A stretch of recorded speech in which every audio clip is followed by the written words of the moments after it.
This ABC 15 Flash Briefing is sponsored by Sanderson Ford. Straight up. Hi there, I'm Kaylee O'Kelly with your top stories from ABC15 Arizona on this Wednesday. COVID-19, Arizona reporting more than 218,000 positive cases since the start of the pandemic. For the first time since late June, our state is seeing a week-over-week uptick in cases. And that is according to the University of Arizona professor, or a University of Arizona professor, who does track the data weekly. Joe Gerald, in his latest weekly modeling report, says the week ending September 20th did see a 32% increase in cases over the prior week. And we also spoke with an emergency doctor at Valleywise Health about these latest numbers. The small uptick that we saw is an area that, of course, we're going to watch and hope that it doesn't continue. But it's not a surprise. When you stop social distancing or open up schools, of course, that's going to happen. Despite the bump in cases, a lot of hospital numbers are holding steady, including the number of people admitted to the hospital for COVID-19.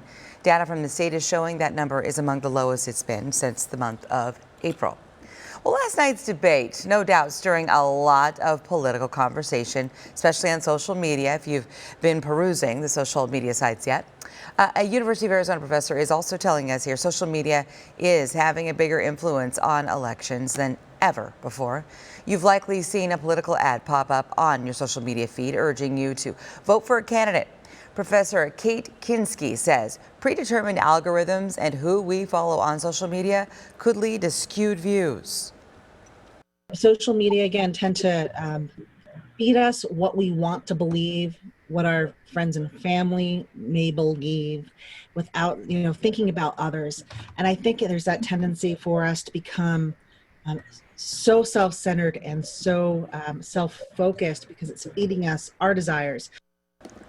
And although the debates will be aired on television, Kinsky said not everyone will be watching, and that's what leads people to see bits and pieces on social media. She says rather than focusing on the mess ups, voters should be focusing on issues. Boy, it is a historic time for Arizona and for Native Americans who call our state home as we approach what has become a very controversial federal holiday. An effort to acknowledge the true history and contributions of our Indigenous people is finally taking place. Governor Doug Ducey has signed a proclamation declaring October 12th, Columbus Day, also as Indigenous Peoples Day in Arizona. This is a very big deal. It will not be replacing Columbus Day, but those behind the effort to make it happen call it a major first step in a conservative state under a conservative governor. The Indigenous Peoples Initiative, a group made up of Native American youth from all over the state, were a big force in making this happen. They call this a big moment for Arizona, proving that bipartisanship is possible. You're choosing to recognize a more accurate and positive narrative concerning Native American. Our ancestors, I know, are happy today. Truly. I know my ancestors are. A bipartisan effort is also taking place right now to make Indigenous Peoples Day a federal proclamation. Movie theaters in Arizona are back open, but for how long? Experts predicting big movie theater chains across the nation could soon close after facing obstacles like limited capacity, a lack of movies, and a slow return by audiences. Some theaters are renting out space for private parties to just remain in business, and people can watch pretty much any movie, including the classics. Many theaters are banking on a few of the big movies in November to help boost business, including a James Bond film and a new Pixar movie.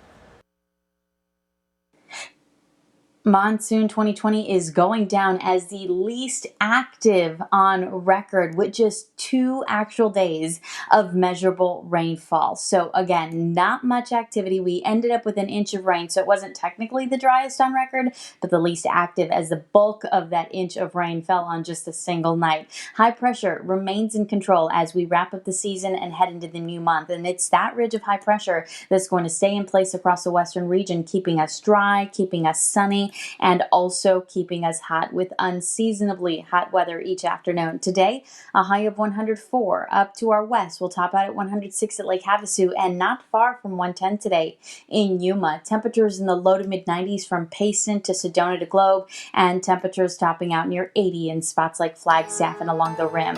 Temperatures will get a little bit hotter tomorrow, up to 105 for the first day of October. Highs in the low hundreds through the weekend. And for the latest headlines, weather, and traffic, head to abc15.com or download our free ABC15 mobile app. This ABC 15 Flash Briefing is sponsored by Sanderson Ford. Straight up.